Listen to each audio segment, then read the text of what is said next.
இன்னைக்கு கொஞ்சம் சோகமான நாளே சொல்லலாம். அதனால தான் ரோட்ல நின்னு அழுதுட்டுருக்கேன். எல்லாரும் கண்டிப்பா ஒரு நாள் இந்த மாரி அழுதுட்டு இருந்திருப்பீங்க. இன்னைக்கு என் பையன ஃபர்ஸ்ட் டே ஸ்கூல் அனுப்புறேன். பால் ஊத்தி குடுத்தேன், கொட்டிட்டான். சரி திட்டக்கூடாதுன்னு சொல்லி எல்லாமே கிளீன் பண்ணி எடுத்து வச்சுட்டுருக்கேன். அவனுக்கு ஸ்கூல் போகவே விருப்பம் இல்ல. ஸ்கூல் போக வேணாமா, ஸ்கூல் போக வேணாமான்னு சொல்லிட்டே தான் இருந்தான் மார்னிங்ல இருந்தே. ஆனா இப்படியே எவ்வளோ நாளைக்கு வச்சிருக்க முடியும்? அதனால ஸ்கூல் ஜாயின் பண்ணியாச்சு. இன்னைக்கு போய் தான ஆகணும்.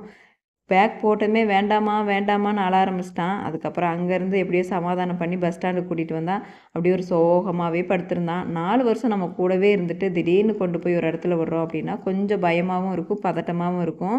அவங்க அழாம இருந்துட்டாங்கன்னா பிரச்சனை இல்ல. அழுகுற குழந்தைங்கள வச்சிருந்தா தான் ரொம்ப கஷ்டமா இருக்கும். என் பையனெல்லாம் ரொம்ப அழுதுட்டான். என் தம்பி பையனும் அழுதான். ஆனா, நான் அவன் அழுதத பார்க்கல. இவன் அழுதத பார்க்கவும் எனக்கு ரொம்ப அழ வந்துருச்சு. எல்லா அம்மாவும் இந்த மாரி கண்டிப்பா ஒரு நாள் ரோட்ல நின்னு அழுதுருப்பீங்க. இந்த எக்ஸ்பீரியன்ஸும் இருக்கும். ஈவினிங்கா வந்து என்ன சொல்ல போறான்னு தெரியல. நெக்ஸ்ட் விளாக்ல பார்க்கலாம். பிடிச்சிருந்தா லைக் அண்ட் சப்ஸ்கிரைப் பண்ணிக்கங்க.